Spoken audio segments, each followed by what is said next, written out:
Terima kasih karena memilih channel ini.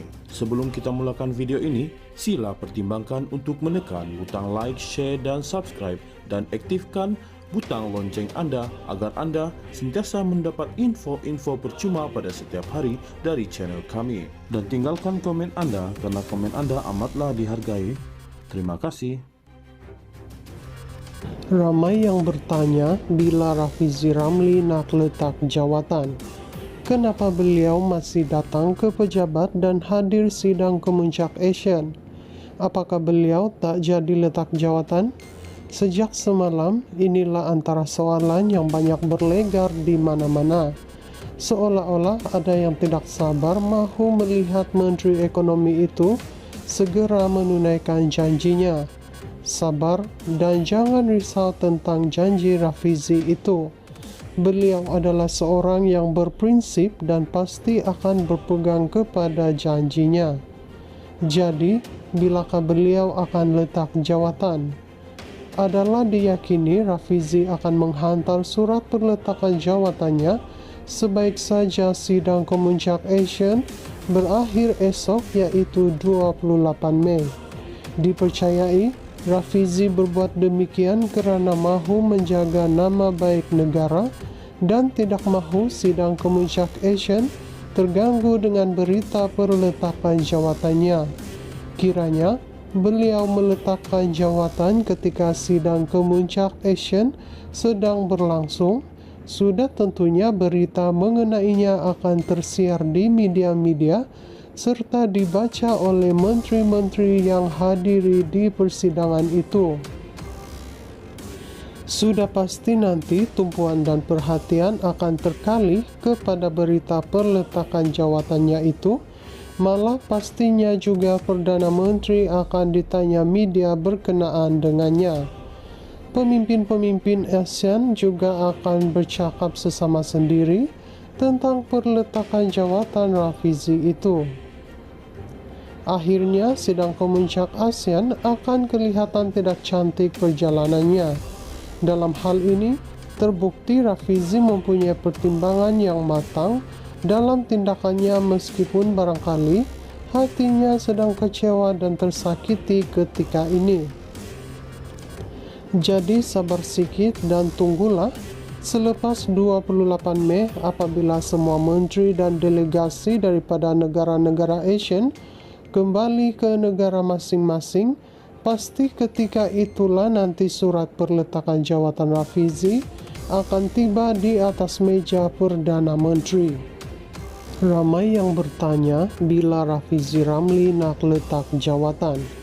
Kenapa beliau masih datang ke pejabat dan hadir sidang Kemuncak Asian? Apakah beliau tak jadi letak jawatan? Sejak semalam, inilah antara soalan yang banyak berlegar di mana-mana. Seolah-olah ada yang tidak sabar mahu melihat Menteri Ekonomi itu segera menunaikan janjinya. Sabar dan jangan risau tentang janji Rafizi itu. Beliau adalah seorang yang berprinsip dan pasti akan berpegang kepada janjinya.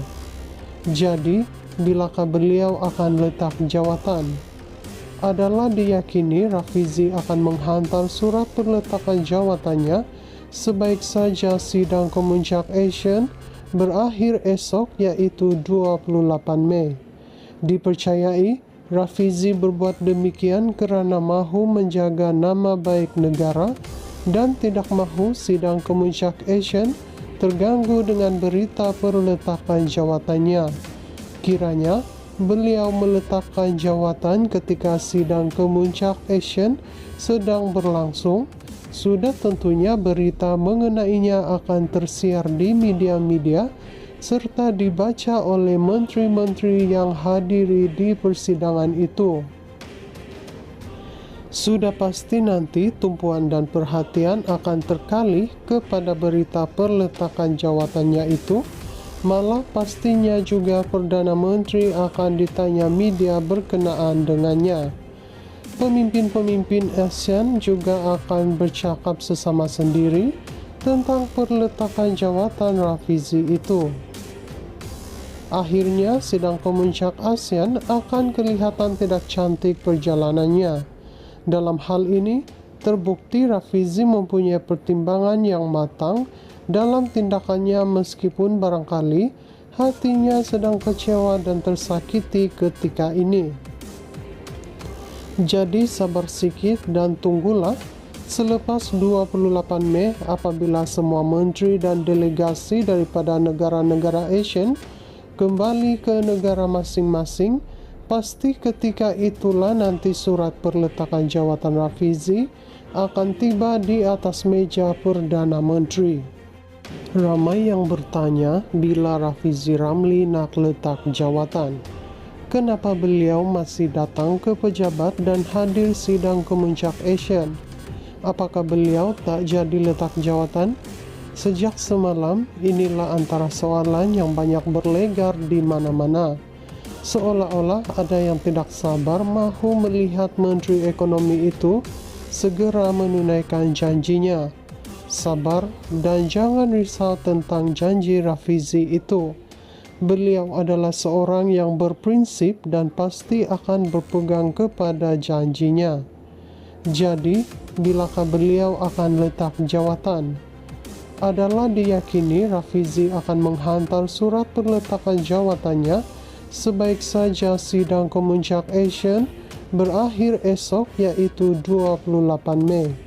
Dipercayai Rafizi berbuat demikian kerana mahu menjaga nama baik negara dan tidak mahu sidang Kemuncak Asian terganggu dengan berita perletakan jawatannya. Kiranya beliau meletakkan jawatan ketika sidang Kemuncak Asian sedang berlangsung, sudah tentunya berita mengenainya akan tersiar di media-media serta dibaca oleh menteri-menteri yang hadiri di persidangan itu. Sudah pasti nanti tumpuan dan perhatian akan terkalih kepada berita perletakan jawatannya itu. Malah pastinya juga Perdana Menteri akan ditanya media berkenaan dengannya. Pemimpin-pemimpin ASEAN juga akan bercakap sesama sendiri tentang perletakan jawatan Rafizi itu. Akhirnya, sidang Kemuncak ASEAN akan kelihatan tidak cantik perjalanannya. Dalam hal ini, terbukti Rafizi mempunyai pertimbangan yang matang dalam tindakannya meskipun barangkali hatinya sedang kecewa dan tersakiti ketika ini. Jadi sabar sikit dan tunggulah selepas 28 Mei apabila semua menteri dan delegasi daripada negara-negara Asian kembali ke negara masing-masing. Pasti ketika itulah nanti surat perletakan jawatan Rafizi akan tiba di atas meja Perdana Menteri.